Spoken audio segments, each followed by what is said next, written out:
And I think that there's an interesting example that we find. This passage, it starts out and it talks about Paul breathing threats, almost like a dragon breathing fire, just scorching people, burning them, causing fear.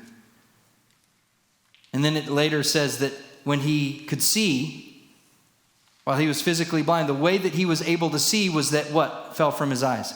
Scales. Right? That there is this depiction that he's almost dragon-like. A beast, a dragon, trying to slay all those who would follow Christ and eventually slay Christ and kill the church. Until God intervenes and takes hold of his heart and changes him. My favorite C.S. Lewis book of all time is Voyage of the Dawn Treader. If you haven't read it, you should go read it. If you don't read books, you can watch the movie. And that's the grace of God in your life. And in that story, we learn of a boy. In the very first line, it says this: there was a boy named Eustace Clarence Scrubb, and he almost deserved it. So good. And you learn about Eustace that he is absolutely a brat. He's a cousin of the Pevensies, who were the kids that went into Narnia through the wardrobe in the second book. And Eustace is he's difficult. He's annoying. He annoys his parents. He annoys his cousins. He annoys his classmates. Everyone's just annoyed with Eustace. And he's just kind of a beast. He's just always putting people down, verbally contesting them. And it says that he only appeals to logic and science. And he doesn't have any time for any kind of mysticism or religion or magic. And so you can imagine when Eustace arrives, as he goes with Edmund and Lucy into Narnia, he's quite confused.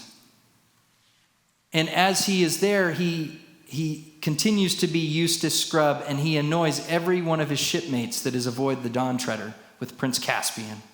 And all of them really detest him.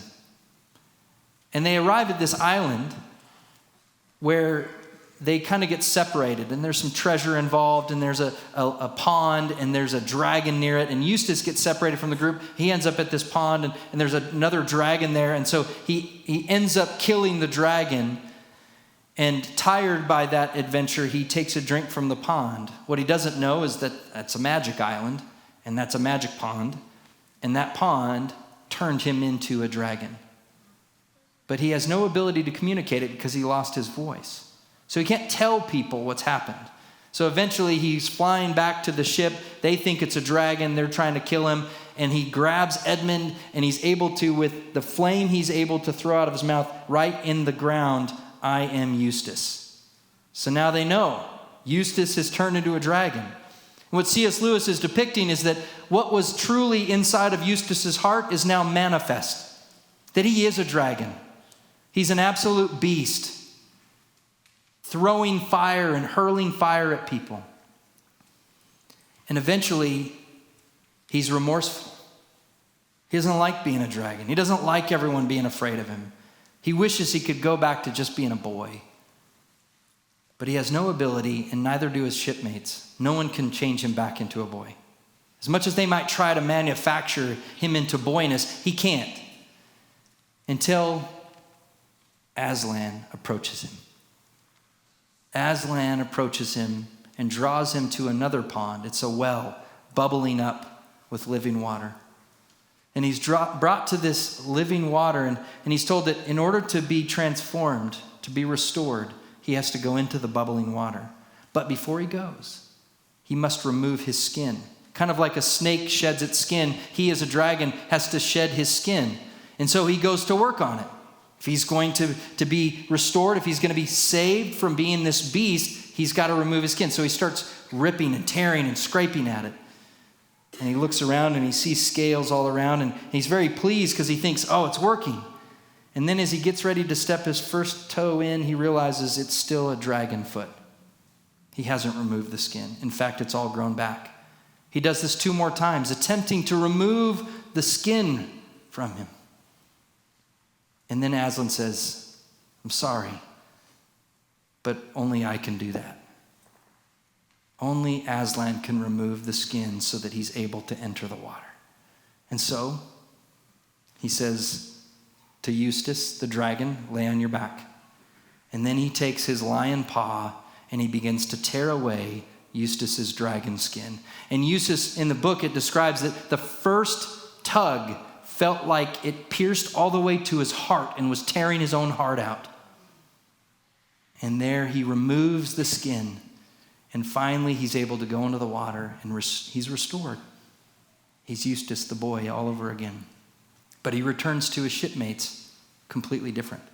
Because before he was a dragon, Eustace was all about one thing. Eustace.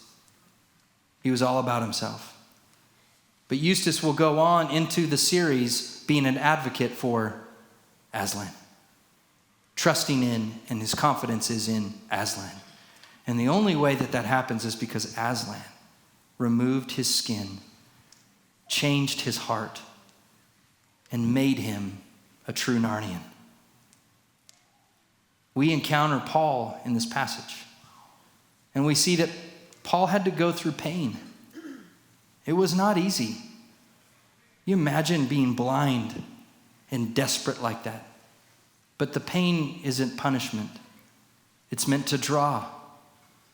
God intervened sovereignly in Paul's life to draw him.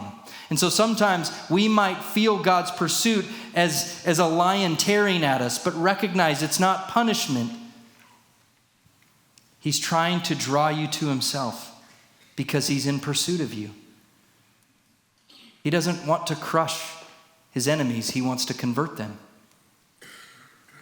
And although it may seem like we're having to pay, like he's paying us back, he's really drawing us back. That's the point of God's pursuit. That's the point of sovereign grace. And it's meant to impact you in a way that it causes an effect on others around you. Praise be to God.